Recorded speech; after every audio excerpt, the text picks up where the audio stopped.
Olá pessoal, bom dia, boa tarde, boa noite a todos.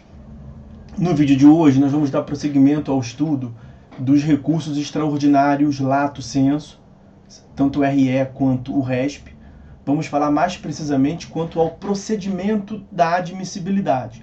Nós não vamos esgotar porque é um emaranhado de opções, eu vou lhes apresentar em vídeos separados cada uma delas, ok? Então nós vamos tratar da admissibilidade do RE e do RESP. Como os senhores sabem, nós estamos tratando dos recursos no módulo do processo nos tribunais e nesse momento estamos mais precisamente tratando dos recursos para o STF.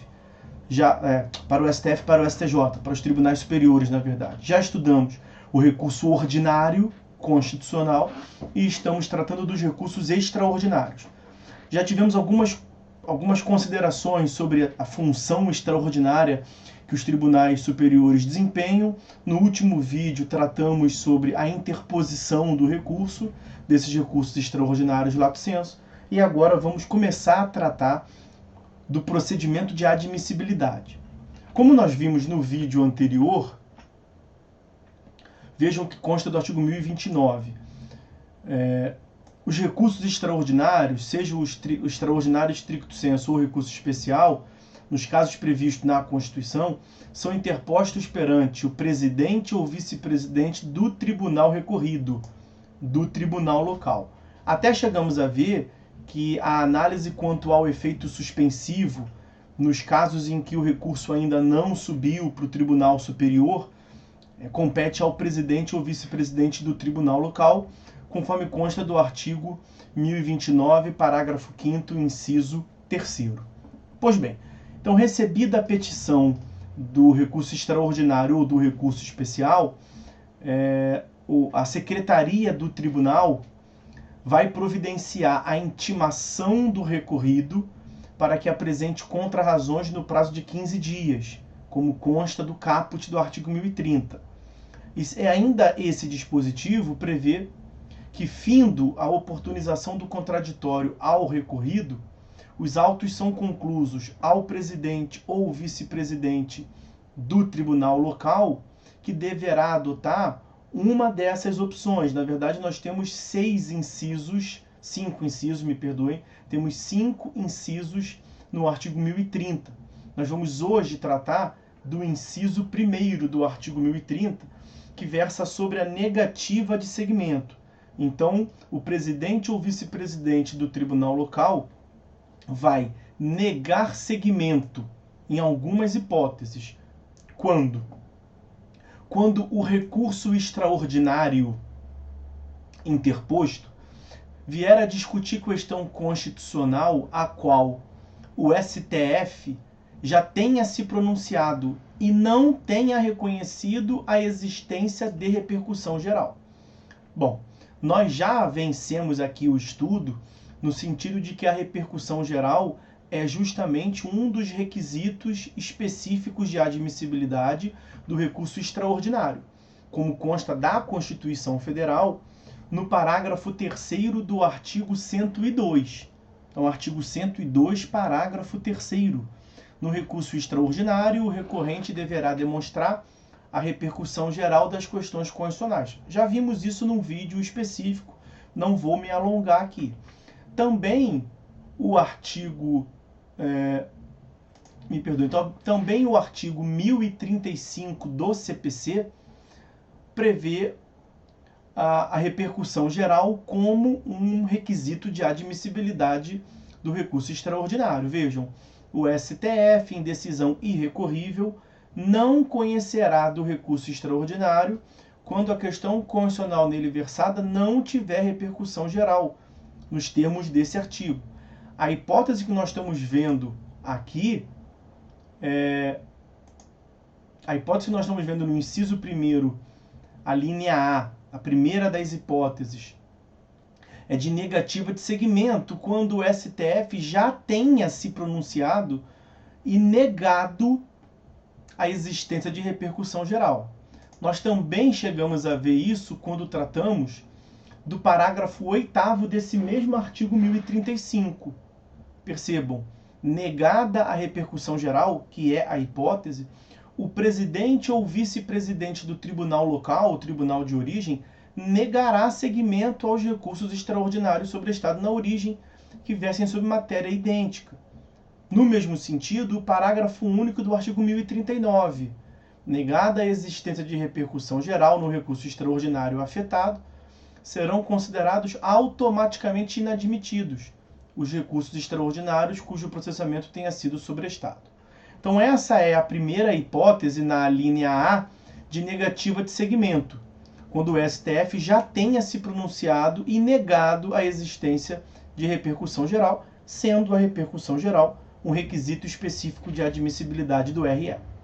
A segunda hipótese é a negativa de seguimento pelo presidente ou vice-presidente do tribunal local a recurso extraordinário que tenha sido interposto contra acórdão que esteja em conformidade com o entendimento do STF exarado no regime de repercussão geral. Então o STF já recebeu, ou já admitiu a repercussão geral num outro caso, idêntico ao do recurso extraordinário que estamos diante agora, e o STF já julgou aquele outro recurso extraordinário com repercussão geral. E o acórdão recorrido pelo recurso extraordinário agora é no mesmo sentido da decisão do STF lá, com recurso extraordinário com repercussão geral. Então, senhores, a lógica aqui é de uma vinculação do tribunal local à decisão do STF de RE com repercussão geral. Quando o recorrente do recurso extraordinário visa impugnar esse acórdão que está consentâneo com a decisão do STF, a consequência será, portanto, a negativa de seguimento. Ok? Vejam que são duas hipóteses distintas. No primeiro caso, o recurso extraordinário foi ofertado, mas já teve um outro recurso extraordinário na qual o STF negou a existência de repercussão geral. Aqui embaixo não é que ele tenha negado a existência de repercussão geral. Ele admitiu a repercussão geral e julgou. E o julgamento daquele primitivo recurso extraordinário é no mesmo sentido do acórdão que o recurso extraordinário de agora visa impugnar. A consequência é não dar seguimento a esse recurso extraordinário. A segunda hipótese, né, a linha B da negativa de seguimento, se dá tanto a recurso extraordinário, RE, quanto a recurso especial, RESP, que tenham sido interpostos contra acórdão que esteja em conformidade com o entendimento do STF e do STJ, respectivamente, exarado no regime de julgamento de recursos repetitivos. Nós não falamos ainda dos recursos repetitivos, vamos falar. Mas já adiantamos lá atrás, quando do estudo da eficácia vinculatória das decisões, que o julgamento proveniente de recurso repetitivo é justamente uma das hipóteses que o artigo 927 prevê como sendo vinculatória. Está lá no seu inciso 3º, artigo 927, inciso 3º. Além dele, percebam, a tratativa do Código sobre essa sistemática de recursos repetitivos começa no artigo 1036, nós veremos isso em separado também.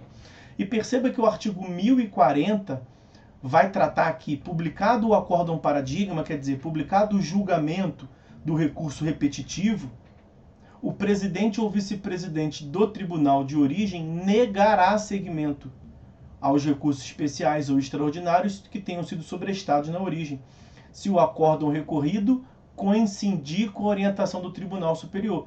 É justamente a hipótese que se cogita aqui. Vai negar seguimento a RE ou RESP que tenha sido interposto contra acórdão que esteja em conformidade com a decisão do RE ou RESP repetitivo previamente estabelecido. Então vejam como é que o 1030, inciso 1º, a linha B, ele conjuga com o 1040, inciso 1º do CPC. Ok?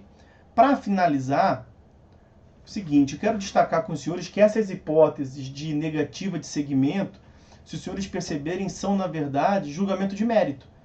Porque o STF negou repercussão geral. Então não vai prosseguir. Análise de mérito.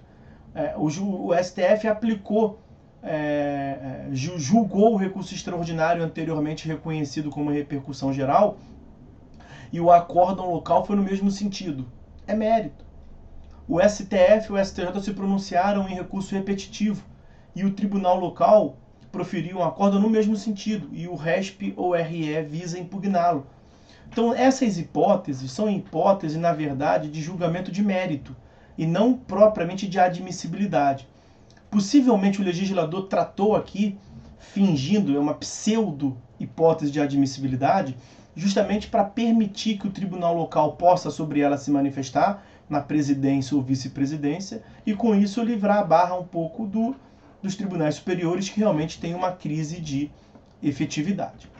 Além disso, destacar com os senhores a previsão do parágrafo 2º desse mesmo artigo 1030. Segundo ele, é cabível agravo interno em face da decisão proferida com base no inciso 1º desse artigo 1030. O artigo 1º do artigo inciso 1º do artigo 1030 é justamente aquele que trata da negativa de seguimento, como nós vimos agora. Então nós vimos 3 hipóteses, né, de negativa de seguimento. Recurso extraordinário, hipótese 1, recurso extraordinário interposto. Mas antes o STF já tinha se manifestado sobre outro recurso extraordinário, no sentido de que não há repercussão geral naquela matéria. Negativa de seguimento, cabe agravo interno. Ok? Segunda hipótese, recurso extraordinário interposto. O recurso extraordinário interposto visa impugnar um acórdão, mas o acórdão está no mesmo sentido de uma decisão anterior do STF, que reconheceu a repercussão geral. Solução, negativa de seguimento do recurso extraordinário, cabe agravo interno. Terceira e última hipótese de negativa de seguimento, RE ou RESP interpostos. Recurso extraordinário ou RESP interpostos. Eles visam impugnar um acórdão do tribunal local, mas o acórdão do tribunal local é consentâneo, é no mesmo sentido de uma decisão proferida pelo STF ou pelo STJ, respectivamente, no regime de julgamento de processos de recursos repetitivos. Consequência desse RE-RESP recentemente interposto. Negativa de seguimento, cabe agravo interno. Ok? Então vejam, essas as considerações sobre apenas uma das hipóteses nós vimos aqui do procedimento de admissibilidade. É a hipótese muito comum de negativa de seguimento. Nós vamos ficando por aqui, fazer um corte no vídeo para que ele não fique muito extenso.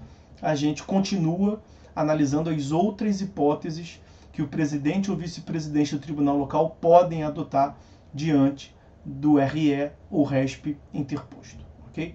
Então por hora é só, senhores. Fiquem todos com Deus e até a próxima.